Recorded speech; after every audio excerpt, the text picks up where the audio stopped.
गुरुर्ब्रह्मा गुरुर्विष्णू गुरुर्देवो महेश्वरः गुरुसाक्षात् परब्रह्म तस्मै श्री गुरवे नमः। तस्मै श्री गुरवे नमः। तस्मै श्री गुरवे नमः। सर्व हरविले आणि बसविले, साम्राज्यपदी तुम्हीच ना, तुम्हीच ना, तुम्हीच ना, तुम्हीच ना, तुम्हीच ना। परमपूज्य श्री मामा, आपणच चक्रवर्तीच्या अनुभवाला अनुभूतीचा स्पर्श केलात आणि परमपूज्य श्री शिरीष दादा, आपणच ही कादंबरी लिहिताना माझ्या लेखणीचे बळ झालात। आपणा दोघाही गुरुवर्यांना चक्रवर्तीची ही दुसरी आवृत्ती सादर समर्पित। आशा बगे। प्राककथन। मराठी साहित्य रसिकांकरता आशा बगे हे नाव काही नवीन नाही। ललित कथा कादंबऱ्यांच्या क्षेत्रात त्यांनी स्वतःची अशी एक स्वतंत्र पाऊलवाट रुजवलेली आहे। आपल्या शैलीदार कसदार लेखनाने त्यांनी या वाङ्मय प्रकारावर ठसठशीत मोहर उठवलेली आहे।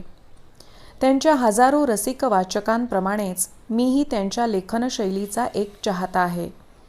त्यांचे लिखाण कुणाचे बोट धरून अथवा कुणाला वाट पुसत मार्गक्रमण करीत नसते, म्हणूनच ते वाचकाला त्याच्याही नकळत ज्ञात अज्ञात अशा भावना विश्वांमधून फिरवून आणणारे आणि अंतर्मुख व्हायला लावणारे असते।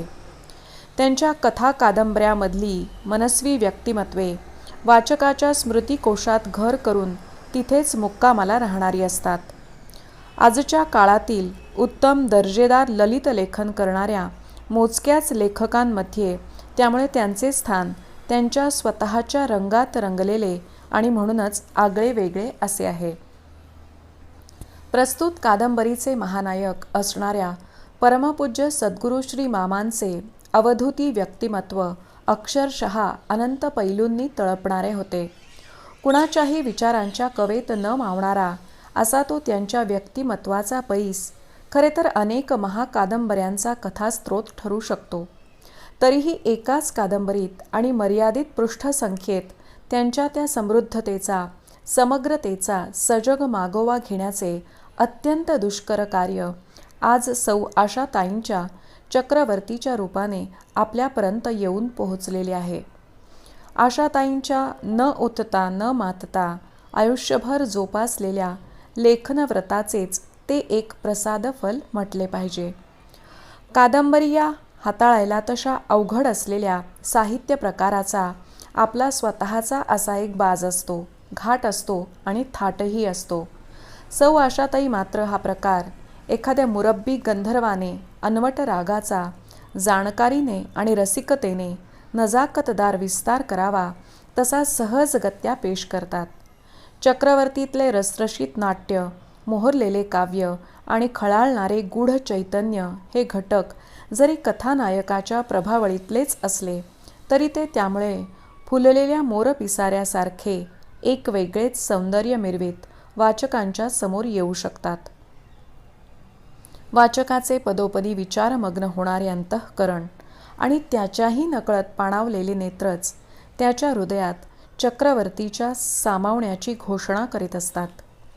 चरित्रात्मक कादंबरी म्हणजे स्थूलार्थाने चरित्र ग्रंथ नव्हे, ती चरित्र नायकाच्या अस्तित्वाचा जीवनमूल्यांचा वेध घेणारी आणि लेखकाच्या अंतःकरणाने स्वच्छंदतेने चितारलेली एक कलात्मक सुंदर संवेदनशील अशी प्रतिमा असते। जमून आलेल्या अमृततुल्य श्रीखंडासारखी ती वास्तव आणि कल्पनेची एक बहारदार मिळणी असते। दर्दी मर्मज्ञ वाचकाची दिलखुलास वाहवाही त्यात केशरासारखी एकजीव होत अनोखी रंगत आणीत असते। आशाताईंनी परमपूज्य श्री मामांना प्रत्यक्ष पाहिले आहे। त्यांच्या प्रेमळ लोभस व्यक्तिमत्वाचा भावडोळस अनुभवही त्यांनी घेतलेला आहे। म्हणूनच चक्रवर्तीच्या मर्यादित कॅनव्हासवर प्रदीर्घ काळाचे एक अवकाश, हिमालयाचा निगूढ वारसा आणि विरागी रंग घेऊन सरसर साकारत जाते. ब्रशचे जोरकस फटकारे आणि कोरा अस्पर्श कॅनव्हासही त्यामुळे एका अद्भुत चित्र लेण्याचा परिचय वाचकाला घडवीत जातात. खरे तर आशाताईंनी चक्रवर्तीचे हस्तलिखित 2007 सालीच श्री वामनराज प्रकाशनाकडे निःशंकपणे सोपवले होते. पण आमच्यापुढे सतत या न त्या रूपाने येत गेलेल्या अगम्य अशा व्यक्तिगत आणि तांत्रिक अडचणींमुळे प्रकाशन कार्य संपन्न करणाऱ्या तोकड्या मनुष्यबळामुळे आणि समोर असलेल्या व अगोदरच रांगेत लागलेल्या इतर ग्रंथांच्या प्रकाशन कार्यांमुळे या कादंबरीचे प्रकाशन कार्य लांबणीवरच जात राहिले. आज तब्बल 7 वर्षांनी का होईना, पण परमपूज्य श्री मामांच्याच जन्मशताब्दी सोहळ्याचा मुहूर्त साधत ही कादंबरी आपल्यापर्यंत पोचली आहे.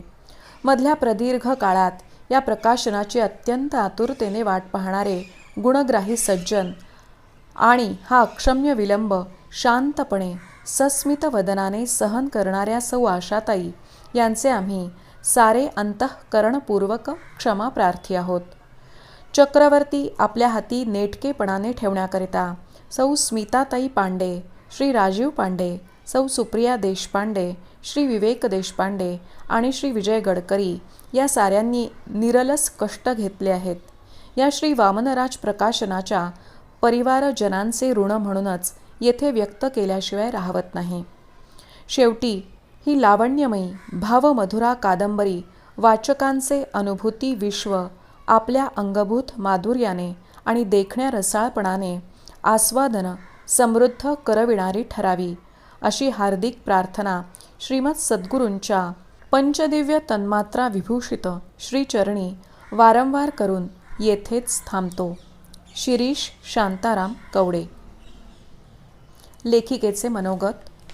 परमपूज्य सद्गुरू श्री मामांच्या कल्पितापेक्षाही अद्भुत अलौकिक जीवनावर कादंबरी लिहिणे आणि तिच्यातून मामांना त्यांच्या सर्व कलांसह बघता येणे, त्या अपाराला स्पर्श करू जाणे हे सर्वस्वी माझ्या कुवती बाहेरचेच होते.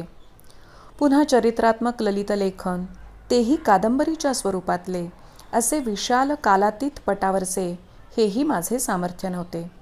मी यापूर्वी असे लेखन केलेलेही नव्हते. अशा चरित्रात्मक लेखनाला आवश्यक असणाऱ्या शोधसामग्रीचा अभ्यास त्यासाठी गरजेचा होता. पुन्हा या लेखनाला पायाभूत असणारी सत्य आणि कल्पित यांची कलात्मक सरमिसळ मला सहज साध्य नव्हती. पण परमपूज्य श्री शिरीष दादांनीच ती दृष्टी मला दिली. परमपूज्य श्री दादा आणि परमपूज्य श्री मामा यांनीच हे लेखन माझ्याकडून करवून घेतले, यात तिळमात्र शंका नाही. चक्रवर्तीत काय जमले, काय राहिले, काय निसटून गेले, असे विचार तर लेखक म्हणून सतत येत राहतीलच. पण एक सांगावेसे वाटते की हे लेखन करताना समजत गेले ते मामांचे अथांग माऊलीपण आणि कळले की लिहिणे म्हणजे समजून घेणे. या लेखनात हे असे समजून घेताना मी अंतर्बाह्य समृद्ध होत गेले.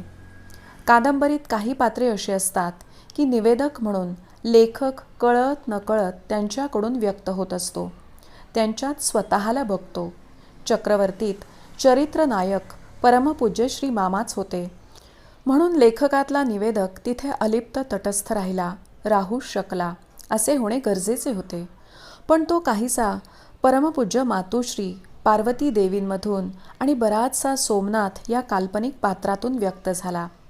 एक स्त्री म्हणून आणि एक साधना मिळण्यापूर्वीचा कुणी एक मामांच्या जवळचा अपुरा अधुरा माणूस म्हणून. यावेळी नम्रपणे एवढेच सांगावेसे वाटते की परमपूज्य श्री मामांच्या चरित्राला, त्यांच्या जगाच्या कानाकोपऱ्यात पसरलेल्या परिवाराला, त्यांच्या ग्रंथसंपदेला, त्यांनी आचरून दाखवलेल्या श्री ज्ञानेश्वरीच्या तत्वदृष्टीला सर्वार्थाने कवेत घेण्यासाठी मला पुन्हा जन्म घ्यावा लागेल आणि तो जन्मही लेखक म्हणूनच घ्यावा लागेल. चक्रवर्ती ही परमपूज्य श्री मामांच्या जीवनावरील कादंबरी मामांनीच सुरू केलेल्या श्री वामनराज प्रकाशनातर्फे प्रकाशित होत आहे, याचा आनंद वाटतो. यामागे परमपूज्य श्री शिरीष दादांचे अथक प्रयत्न आणि अजोड संपादनच आहे.